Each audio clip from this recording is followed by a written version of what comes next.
Well, welcome to this BTS Sparking Conversations webinar, the first one for this school year. We had a bit of a hiatus over the summer to give ourselves a little bit of a rest and yourselves a bit of a rest as well.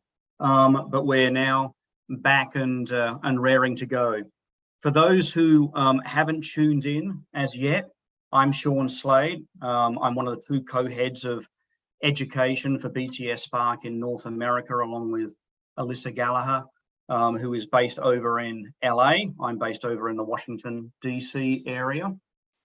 And for those who don't know BTS Spark, we are focused around educational leadership, not instructional leadership, but more transformational leadership.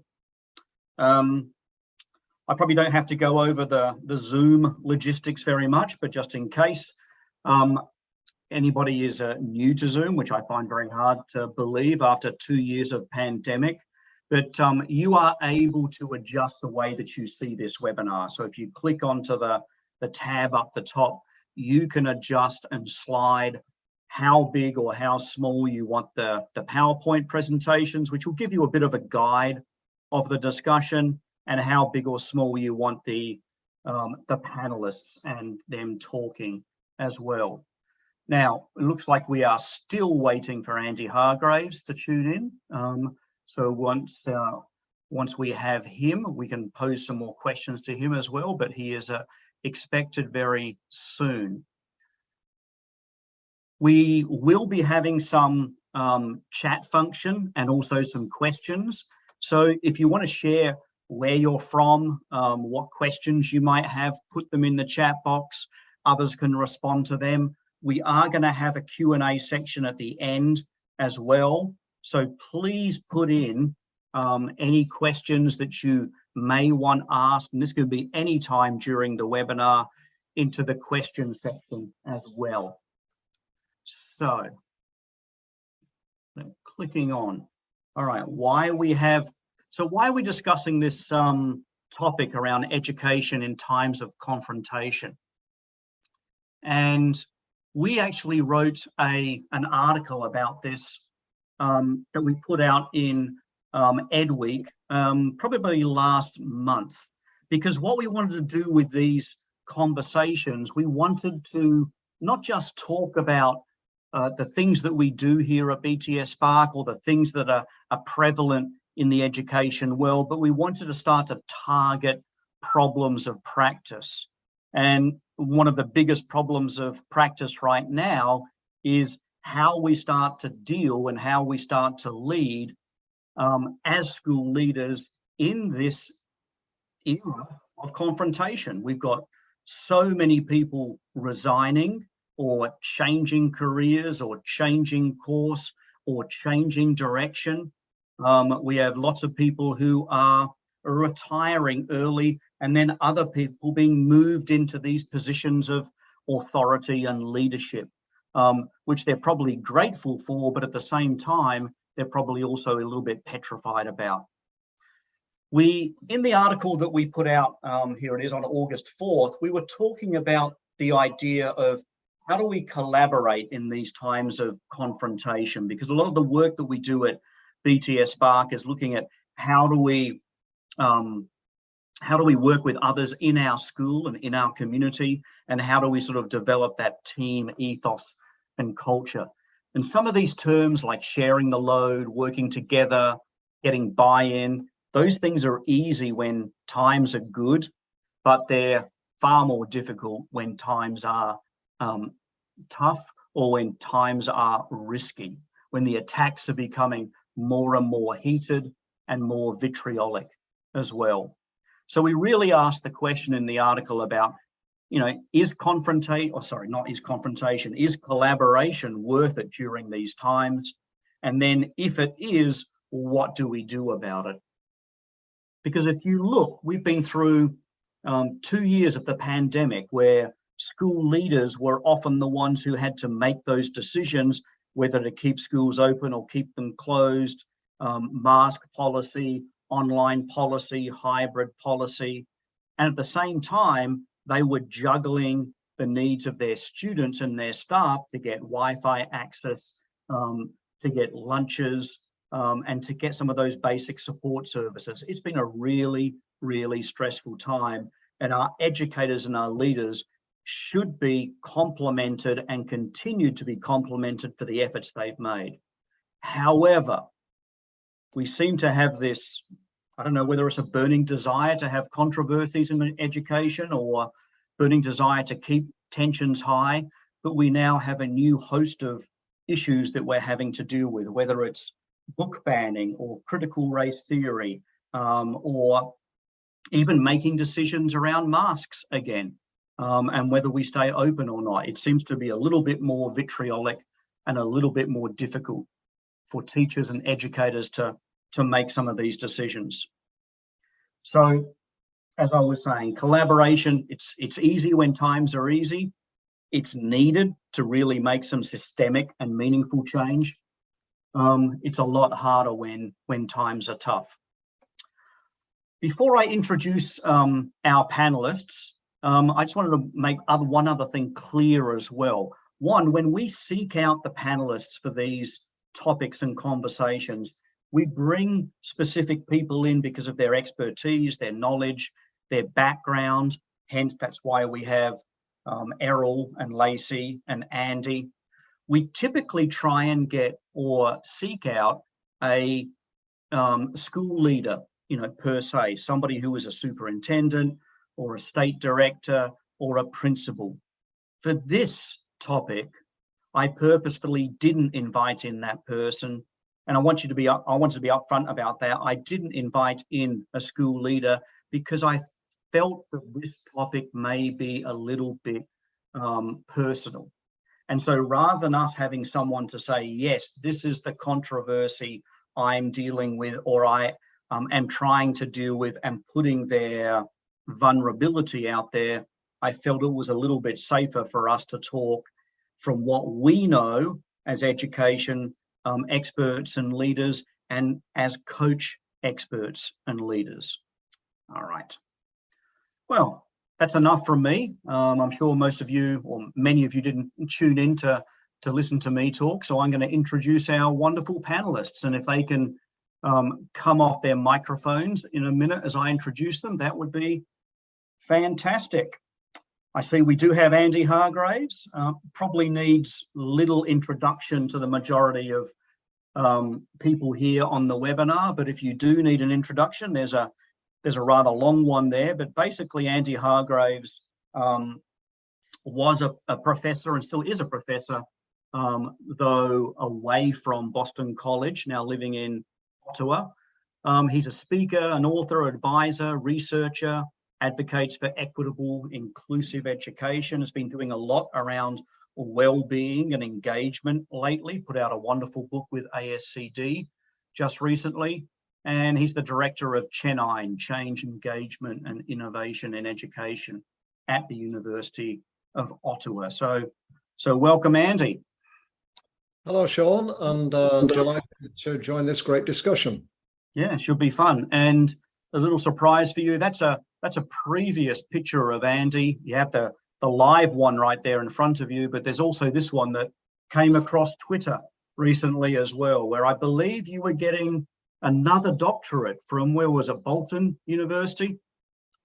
This is actually the closest university to my home in the UK. So I have 3 honorary doctorates, and so I'm not showing off there, but I'm trying to make a point. One is from a top 5 ranking education school in the whole world, which is the Hong Kong Education University. One is from one of the oldest universities in Europe, where University of Uppsala, where Linnaeus created his system of biological botanical classification. And this is the University of Bolton, which probably nobody's ever heard of. But if you're listening to this in the States, this is the closest university to the home where I was brought up, in a largely poor working class community in the north of England.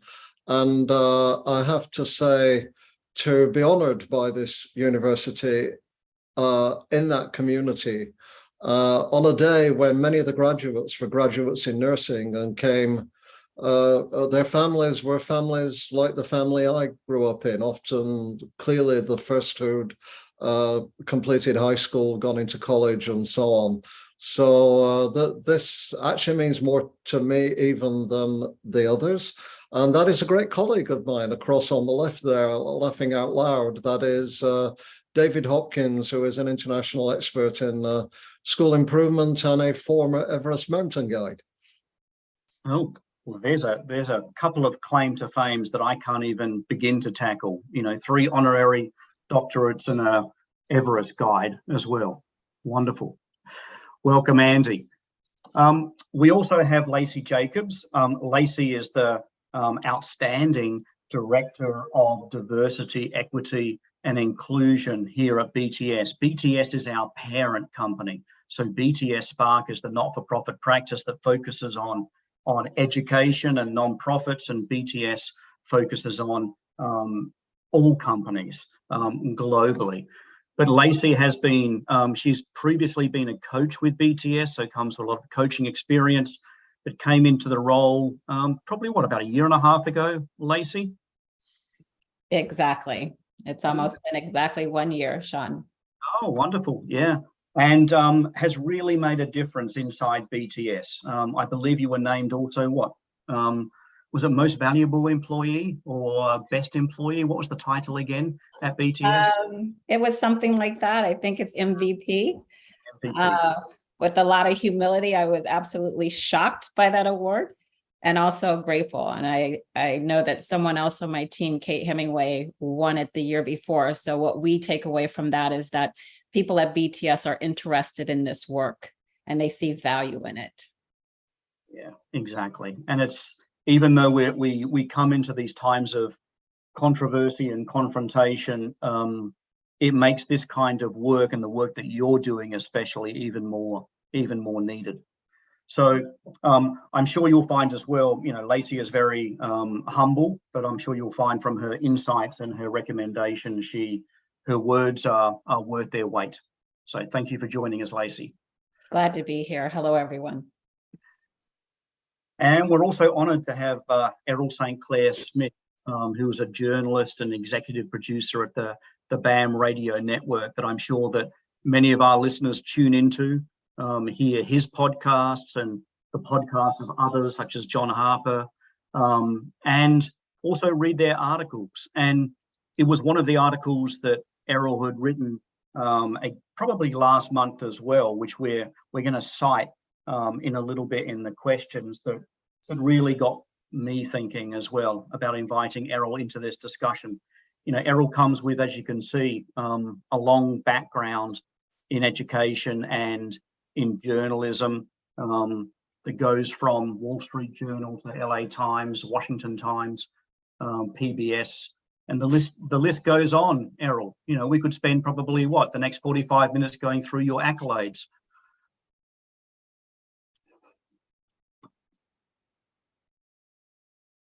At least another 30 seconds, right? At least another 30 seconds.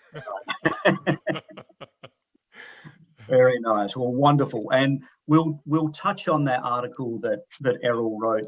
And just so people know as well, what we're doing from now on is, because the slides have certain quotes and because they have certain articles, we will be sending everybody who registered for this webinar a copy of the slides, so you can then access all of the articles that we're talking about and read them for yourself, because I do think they're noteworthy. So anyway, welcome everybody for joining us.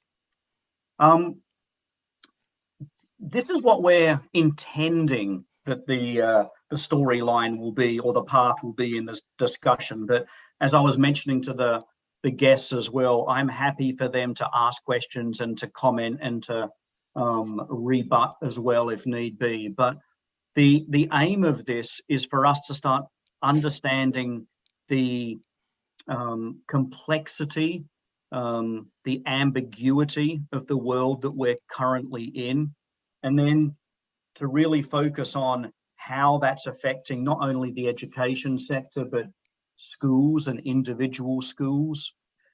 for us to then talk about this question that we raised in the article, which is collaboration even worth it? And if we were going to then embark on collaboration in these times of controversy, what do we do? How do we do it? And we're going to try and end with some action steps, or at least some, takeaway key thoughts, some aha moments from each of our guests as well. But as with all things, the plans may go out the window. So we will see how things go. Please remember that if you have questions, put them in the Q&A, and also add any thoughts to the chat box, and that can be another little way that we'll interact. So Andy also put out an article last month, and I know that he's been, as I mentioned, a strong advocate for well-being and engagement in schools. And you talked in this article, Andy, about how we're in this VUCA world. And if anyone doesn't know what VUCA means, it's a volatile, uncertain, complex, ambiguous world. So things are getting a little bit more crazy. And as you cite there, we can also add in the wars, inflation, strikes, travel disruption, refugee crises, climate change, fires, a whole range of things. And to some, it may seem interconnected, but you're raising the idea that it is all connected. So you can talk about, as I turn the microphone over to you, a little bit about the article and about how you believe well-being is a key point. But I want you to also talk about, and the other panelists, about how VUCA is impacting education in our schools, and if there are macro issues that are ramping up the uncertainty. Thanks, Sean. So hello, everybody who's coming into this podcast here. And it's a pleasure to work with BTS Spark, to be in this discussion with Sean and with Lacee and with Errol from BAM Radio, and to think about VUCA, which looks like a fairly depressing opening statement. But the truth is this isn't just an abstraction or something that social theorists talk about. This is something that kids worry about a lot, young people. So we have evidence from organizations like the International Red Cross now, who've done surveys showing that a lot of young people, up to around 40% of young people, think that a third world war is highly likely in their lifetime, or a nuclear war, and they are afraid about the future in a very serious way. So the crisis isn't over for them. The pandemic's not past. They're worried about conflict, war, safety, environment. This is research across many countries, including the US, and of course with the United Nations, who've been meeting in the week we're talking here on a transforming education summit in New York City. We might think that should turn us optimistically towards young people as the next answer generationally to our problems, because they do grasp these issues. But at the same time, across the Atlantic in the UK, just this last week, a survey showed that about 60% of 18 to 34-year-olds, this is in the context of this uncertainty, actually would prefer a strong leader who did not have to worry about elections as the kind of leadership figure who could get them out of this. So when we turn to young people as the answer, a big part of the answer, but it shouldn't just be left to evolve magically on its own, or think this will come forward spontaneously. It's how all of us engage with young people in responding to the world. There are good signs. So I would say 15 years ago, 10 even, a lot of young people going to college, worried about paying off their debts, were going into business and corporate law because they want to make a killing fairly fast and pay off what they owed. There are signs now that the increasing registrations are in areas like political science or constitutional law. Constitutional law, after Trump and Brexit, is suddenly really one of the most fashionable areas of law to go into, because people are thinking about their democracy. In my own university, one of the highest rates of applications now is to epidemiology, because of how the pandemic has made people think about this. So these crises are real, they are there. I would say all these are manifestations of increasing inequality worldwide, where half the world's wealth is possessed by 26 people. It's the one thing that most people don't talk about. We talk about lots of other areas of diversity and inequality, but when half the world's wealth is owned by 26 people, it means the rest of us are only left with the other half. And as the water hole shrinks, because some environments become unlivable, because there's fewer resources for everybody else, then everyone starts to look at each other differently. And insiders line up against outsiders. People of one color protect themselves against, defend themselves against people of other colors.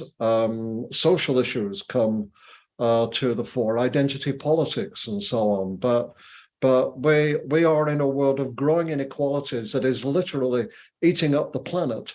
And it's creating all these side effects that are very serious and very interrelated. The question is what can we do in schools about this? What do leaders do? What do teachers do? And I'd like to probably start with 3 areas to put on the table for people.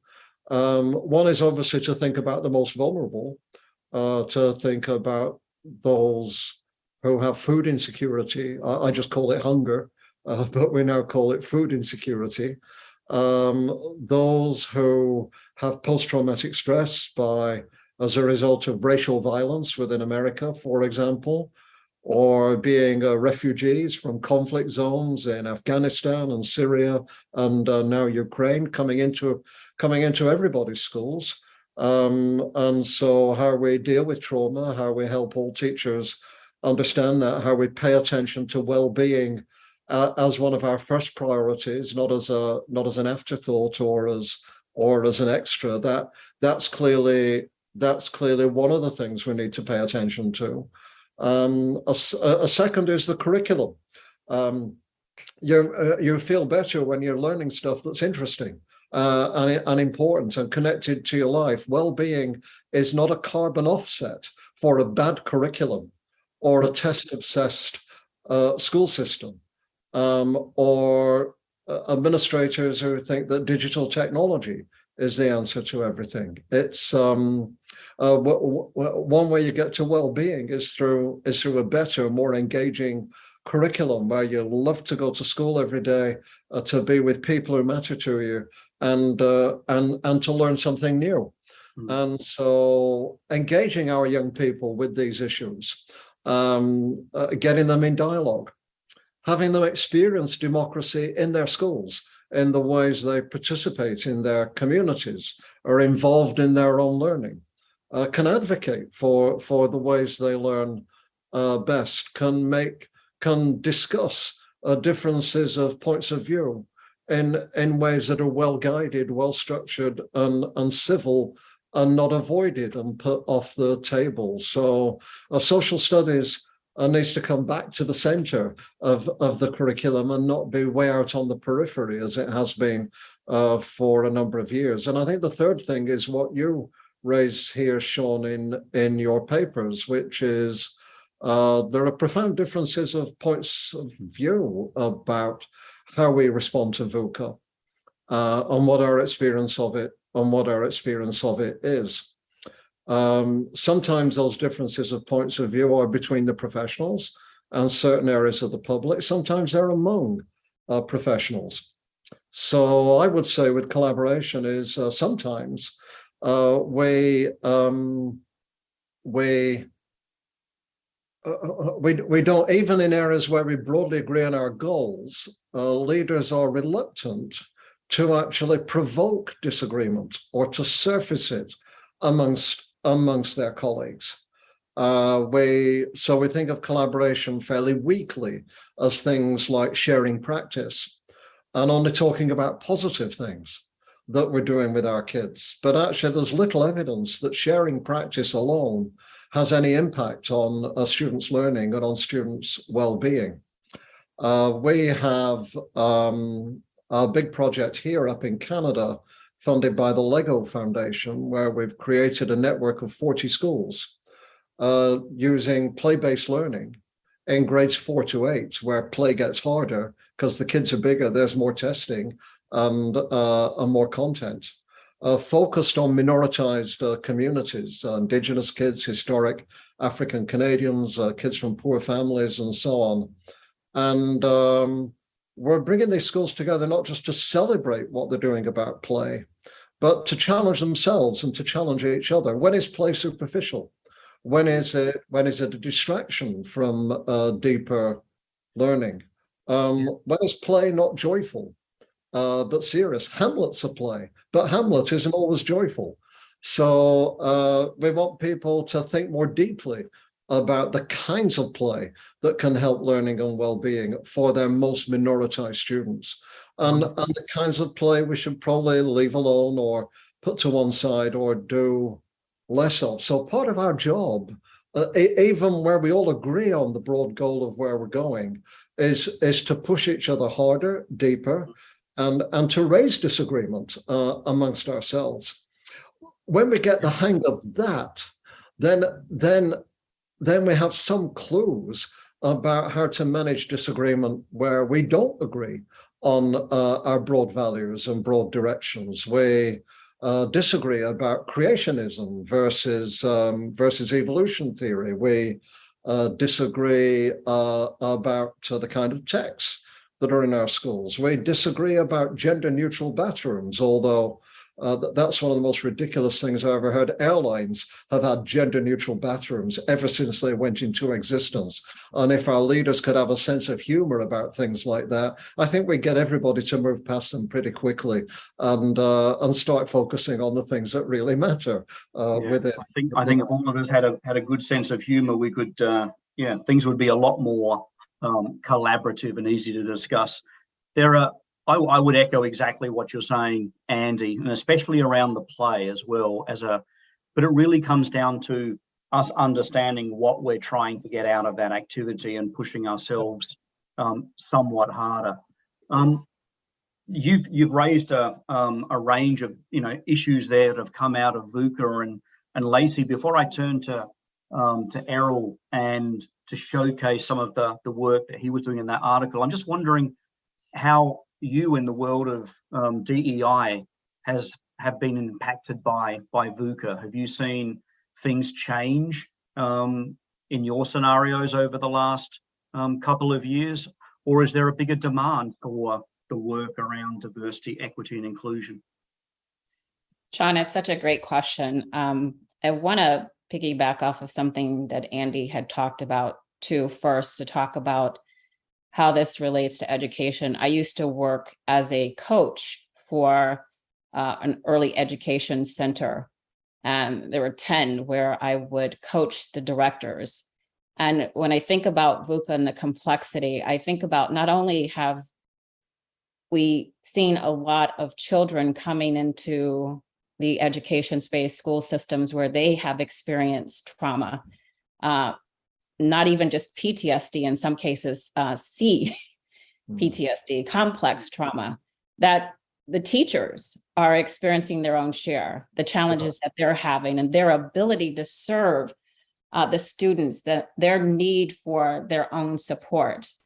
And to this, I think about organizations, and as you mentioned, are we seeing more and more people wanting to talk about this? We see some corporations, obviously, after the death of George Floyd, there was an influx of companies that were wanting to do this work, some who had really literally been changed by that experience and for the first time recognized that they weren't doing what they needed to do.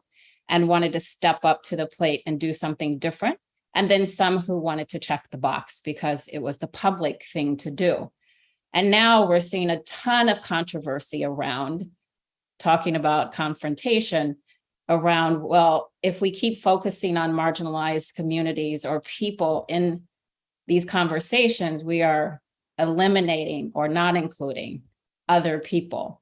So it's interesting for what some people have traditionally felt for years. Other people are now starting to feel that based on this work. And when I think about the complexity of this, of us building a bridge and confronting these issues, I like the word confront because it means face toward instead of turning away. And there's a need to do that. So bringing this back to the children too, it reminds me of this wonderful quote that I love. It's an African proverb, and it says, "The child who is not embraced by the village will burn it down to feel its warmth." And I know that can sound extreme, and yet it's so important for us to recognize we can no longer ignore these issues, because what we don't transform, we will transmit, we will continue to pass it on. So it's an important conversation that we're having. Yeah, that's a powerful quote. I've heard a number of African quotes, but that one is a new one and powerful as well.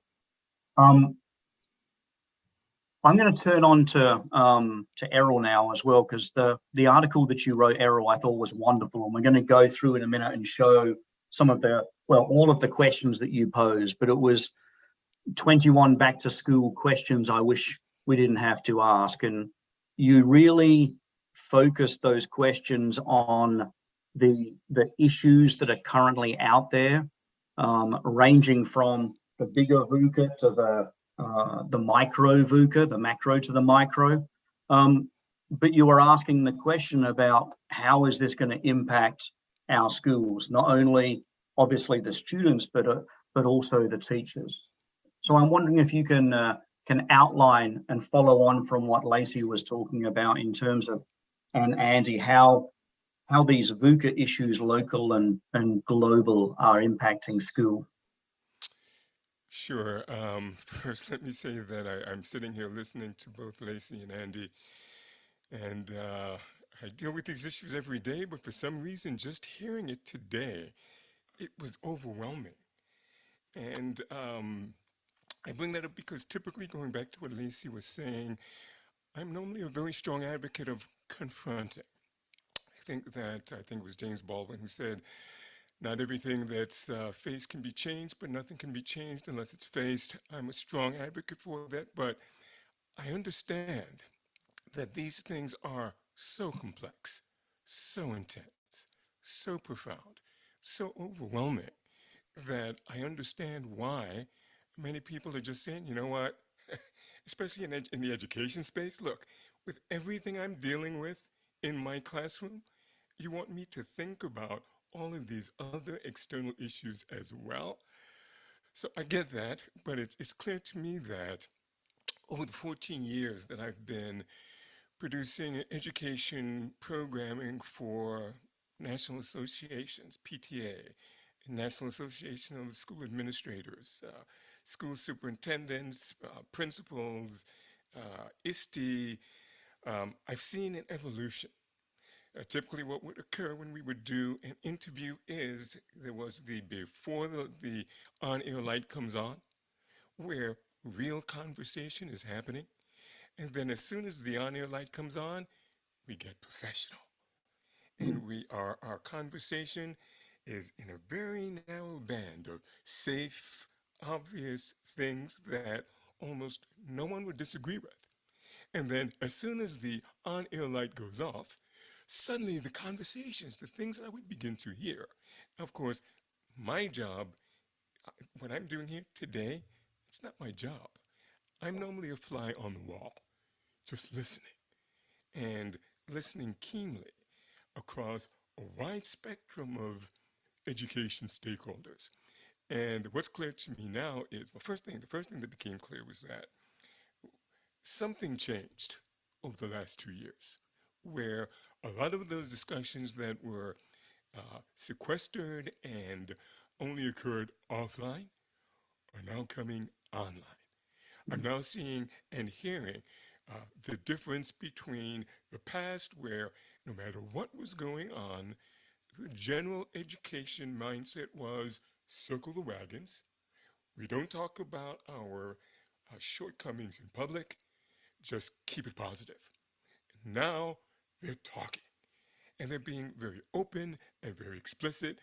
And I think it's because we've just reached an inflection point where the elephant in the room that we could ignore has become so large and so imposing and so real and so close that there's no choice but to speak about these things. So the first thing I observed is this shift. But the other thing I observed, even as the shift took place, it was fascinating to notice that the old paradigm was governing the discussion. So when educators would hear about certain things that were going on that affected them, they would go, well, this is just more of the attack on teachers. It's more of the attack on education. But because my background is political affairs, and because I follow political affairs very closely, it was clear to me that no, this really is not an attack on teachers. This is a cynical, intentional, political, expedient move to leverage education and to use education as a ploy in pursuit of political power. And when it really began to accelerate was right after the 2018 election, 2020 election, where it became clear that uh, Republicans had lost white suburban women. And that was a pivotal change in the electorate. And Governor Yorkin um, was generally credited with coming up with the strategy of putting critical race theory on the map as a educational issue and basically scaring women about what might be happening to their kids in school. That was the beginning from where, at least from where I picked up the public discussion as it was going on. And so we're now seeing regularly that what's going on in school is being impacted by what's going on outside of school. Now, in the past, many of the educators that I spoke with and dealt with, their view was, look, I go into my classroom, I close the door, and I teach, and that works.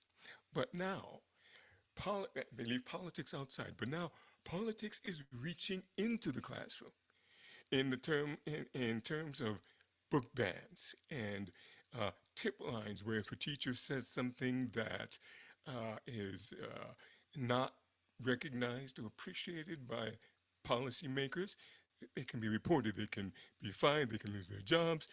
And he talked about transgender issues and LGBTQ issues. All of those things now have become political footballs and levers that are being used. And unfortunately, teachers are the pawns in this. So, yeah, this as I pulled together that list, the biggest concern I had was all of the conversation that I heard going on about the issues. I wasn't clear that people were really looking at what impact is this having on our ability to reach and teach students in the classroom. I wasn't hearing it. I didn't see any studies on it. I wasn't hearing any discussions about it. And I kept thinking, to think that a student in the class who's given an assignment whose aim is critical thinking goes home and hears their parents arguing, or their parents and friends arguing about some of the issues that are current and present and relevant, and then going back into school and hearing what is essentially a theoretical discussion about critical thinking and politics and history and civics, there's a disconnect. And I find and believe that often I don't know whether it's just that we underestimate students or that they're just more courageous than we are. But, I know for a fact from experience, from the people we speak with, from reading, from research, that kids are tuned in. Andy was talking about it earlier today, earlier in the session. They are listening, they are concerned, and if we're not talking with them, they're talking with each other. And it means we're leaving them without the benefit of experience and wisdom to help guide how they deal with all of those issues. So, in a nutshell, that was my concern. How are all of these major issues impacting students and our ability to reach and teach them? Yeah, and we could, to be honest, any of these questions that you raised could be, taken as something which is going to impact the world of teaching and the stress and the anxiety or confusion of students and impact their learning. And you articulately, paced out, 21 there. Probably could have been more as well if you had more pages, assigned to your article. But I think and what was nice as well in the article is you raise these questions, but you say, how is this going to, even the one which was talking about the lack of trust in the Supreme Court and the rule of law, how is that going to impact students, even down to the micro situation of them doing their tests on their own and not cheating and not plagiarizing and so forth. So all of these things have a run-on effect. I am going to move us on because I'm conscious of time. What I'm going to do is move us on to how I'm going to move past the question about whether or not we try and collaborate, though I think, Errol, as you were saying before, it's now harder than ever to do that. I'm going to take the supposition that we believe that it's still the right thing to do if we're going to make leading change. And I'm going to... Sharon, you invited us to jump in, so let me jump in there. Go ahead. I think that point, I was wondering whether or not that was a rhetorical question, because I thought to myself... No, every question, even my rhetorical questions can be real questions. Okay. So my point was that collaboration is the only way. I mean, there is no other way. None of the issues that we are dealing with can be solved in a vacuum, can be solved without the participation of all the stakeholders. It can't be done. In fact, I would submit that the political strategy that has become, the fad, the notion that we can just appeal to part of the electorate and say to heck with the rest of the country, that strategy that's now being pursued is fundamentally flawed.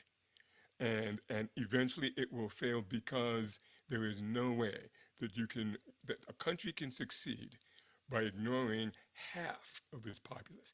That can't happen.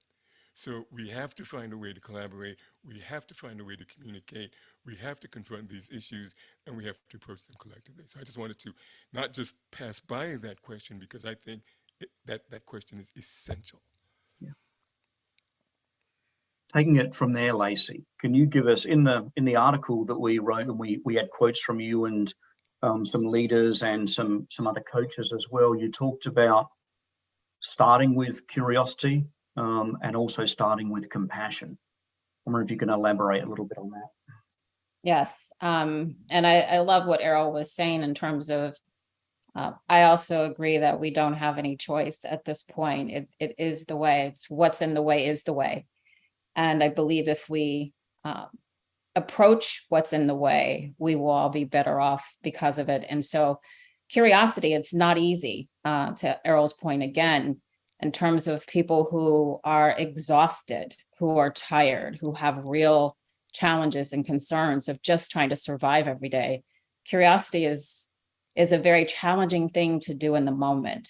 And yet, if we can use it as an antidote to our own judgment, to the assumptions that we make, the biases that we have, there is an opportunity to potentially get those of us that are part of a conversation to drop the armor, to engage around the real issues as opposed to sideswiping them. I've heard several comments from Errol and Andy about this toxic positivity that we have showing up where we are uncomfortable to address what's getting in the way. And it is important, if we want people to really show who they are. And what I'm talking about is that aspect of someone that we may not get to see, like what is behind that fear? What is it that we need to understand that shows and reveals the humanity of each other, that allows us to potentially find a way to move forward, to find that unity through our diversity? I think this is a really important thing. And the compassion is really, once we see that, and I think empathy needs to precede compassion, because if we stand in someone else's shoes, it really gives us some insight in terms of how we can potentially engage in helping take away the pain that people are experiencing. And that's in a way that is respectful of someone and their circumstances and situations. This is not a saviorism act, but it is a way in which we really engage with people to talk about real solutions for these challenges that we're facing. Yeah, I think starting with curiosity, honest curiosity and compassion, trying to, or believing that people are coming with the best intentions is the safest place to be. And Andy, I want to bring you in here as well. You were talking about, and just bringing in this conversation, what Errol was talking about, and you were talking about the need, I think it was point number 2, to really look at the curriculum and engage students in the learning.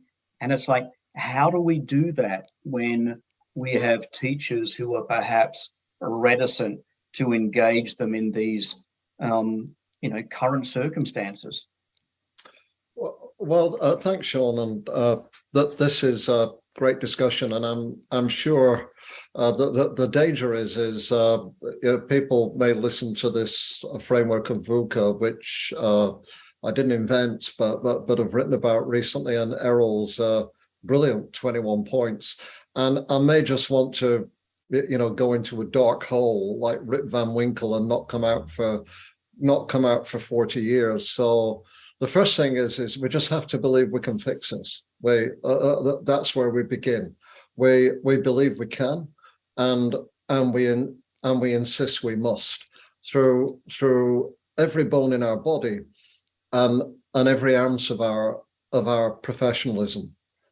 I think the second, which comes on to curriculum, Sean, is and this is a hard one for people like me, is we have to want to work with people who are different in what they believe to us than ones who are just the same. So Dennis Shirley, my co-author friend, and I wrote last year a book on student engagement, a lot of which is engagement through curriculum, based on 5 US states in the Pacific Northwest, serving kids in poor rural communities. Now, until the last few years, the emphasis on rectifying poverty and inequality has focused on urban communities. People like me, researchers, have felt, most of whom are kind of center or left of center, have gloriously gone into urban communities to work with people who largely share our values in our schools and school systems. People have chosen those areas for their work to deal with inequality, racism, oppression, and so on. In rural communities, you're dealing often, but not always, with a different kind of sensibility. So we found ourselves focusing on student engagement, working with not only teachers of Trump supporters, but teachers and principals and superintendents who are Trump supporters. And I'm not. And that probably signals some quite distinct difference in values. And I will be like probably 80% of my colleagues in the academy. And bear in mind, people never like to talk about this, but a lot of particularly white women teachers voted Republican in the last election. We can't assume in discussions like this that even all our teachers are with us. Never mind all our communities. So we have to go into these places. And what we learned is if you got into discussion, and I don't just mean in a group, but I mean one-to-one, really get to know people. We might disagree profoundly about issues like pro-choice versus pro-life, profoundly about those issues. But what we would find is a couple of things. One is these were schools who themselves chose student engagement as the pathway to equity and achievement. They chose it. We followed them. They didn't follow us. And these were people who cared passionately about getting their kids engaged in the curriculum, in their learning, in their communities, with each other, with the world beyond them. I'm talking about places like Idaho and Montana and all many different parts of Alaska and the rural parts of Oregon and so on. And we found huge areas, not only huge areas of agreement, but huge areas of joy. So we have to bring more joy and not just guilt and shame into dealing with diversity and inequity. There needs to be some guilt and shame, but mainly we know with teenagers, guilt and shame isn't a good strategy to get teachers to behave better. You need a bit of guilt and shame, but you need, as we've been saying here, you need empathy as well. And I just want to mention one of these teachers who was a finalist for Teacher of the Year in his estate. He and his family believe in like no taxation, low taxation, lack of government interference, small government, pro-life rather than pro-choice. You spend some time with this person who's a Teacher of the Year finalist, like an outstanding teacher of algebra in his classes, connected to community life. And he will talk about the incredible number of children he and his wife have fostered with multiple disabilities, which is one reason why he's pro-life. And I would contend that this man and his family, although their values differ from mine in so many ways, has probably actually done more for children with special needs disabilities in action than many of my colleagues have achieved through the rhetoric of their position and their platform. So this is a long way of saying it's like showing what empathy really means. I think that's the first thing. It's finding things you can truly value together and agree on together. And then you'll find teachers expand in what they're prepared to talk about, think about, address, and so do the communities within the curriculum too. So when you do that, I think the last thing I'd say is I became a few years ago president of I was an elected president of an international organization. I'd never been on the board, and as soon as I stepped into the job, I realized I'd inherited a lot of bad behavior on the board. So at the very first meeting, I welcomed everybody, etc. I said, there's just one thing, which is on this board, I not only will accept, but as president, I encourage disagreement, including disagreement with me. I really want to bring that forward on the things we care about together. But I never want to hear any criticisms of anybody's motivation, because we don't know people's motivations. And I never want to hear any criticisms of people's personality. We'll stick with what people have done and what people are seeking to do. And as we enter a terrain which hopefully comes to be dominated by things that we can agree on and work on together, that might then start to make the other things a bit less insoluble, but find things we can really work on together that bring about equity, social justice, learning standards, and so on. And then have protocols for make a lot as much of that as possible joyful and not despairing, and then have protocols to guide our discussions for the things that Lacee talked about, that we need to find ways to address together. Then I think we have some chances, not of everybody changing instantly, but of a lot of people changing a bit in a direction that is more humanistic and inclusive. Yeah, no. Again, I think you hit a couple of really key points there, Andy. It's the getting to know people. It's difficult to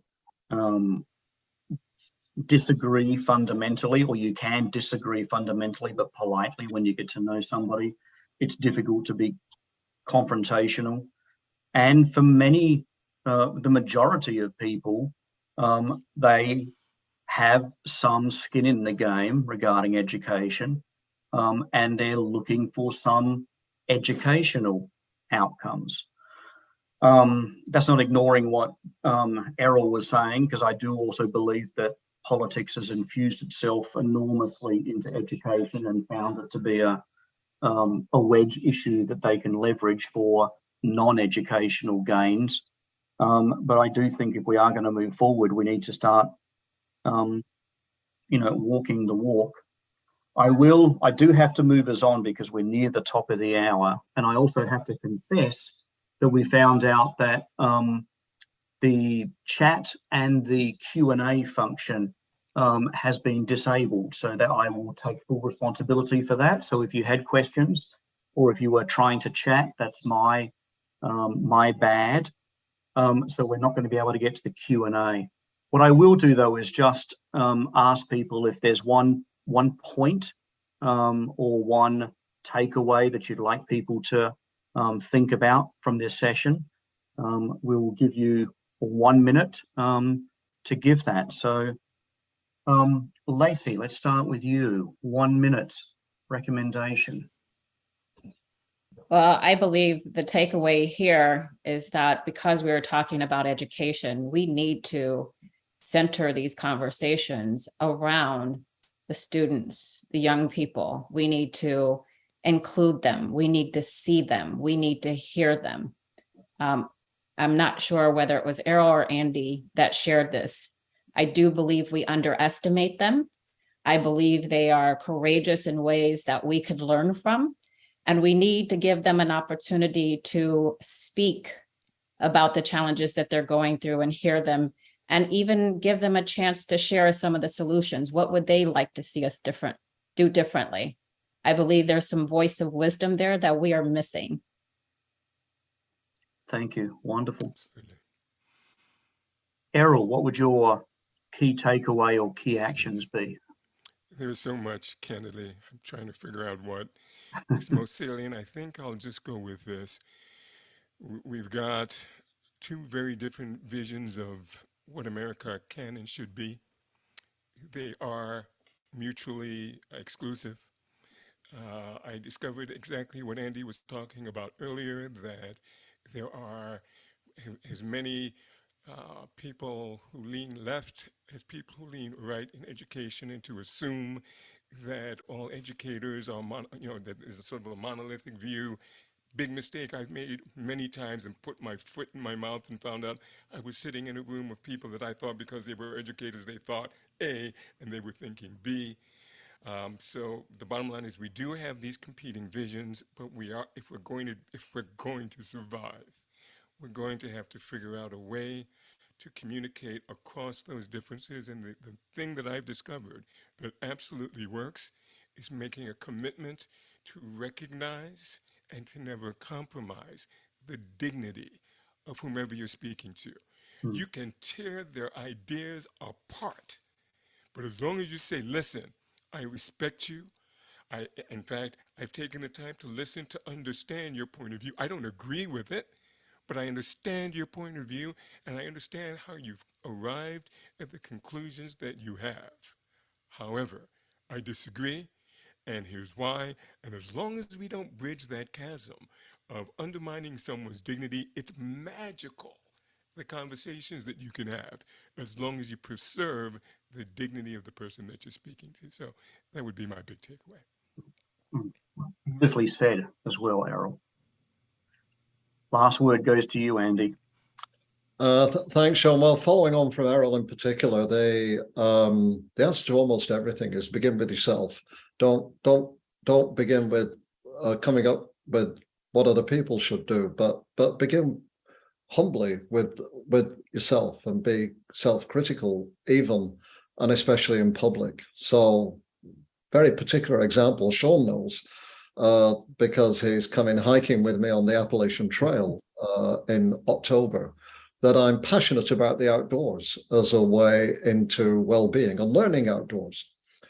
But I've also become aware that my way of being in the outdoors, which is a little bit Rooseveltian in nature, kind of rugged and challenging and slightly epic, is not everybody's way of being in the outdoors. The indigenous way of being in the outdoors is quite different from mine. Old ladies gardening in the outdoors is quite different from my way of being in the outdoors. And I'm followed on Twitter by a group called Black Girls Hiking, who asked the question, why don't Black women go hiking? And I'm not even going to tell you the answer to that, but their answers to that are profoundly interesting and profoundly challenging. So even the things that we love the most and prize the most in ourselves, we have to be openly with others self-critical about, well, without shredding our values, but as one way of, and not the only way of achieving those values. Wonderful. Thank you, Andy. I think you might find a few more Twitter followers now, so we can find out those answers too. I hope everybody enjoyed this this webinar. We also, just to give a quick shout out to BGS Spark, we also believe that it starts with yourself and it starts with the leader.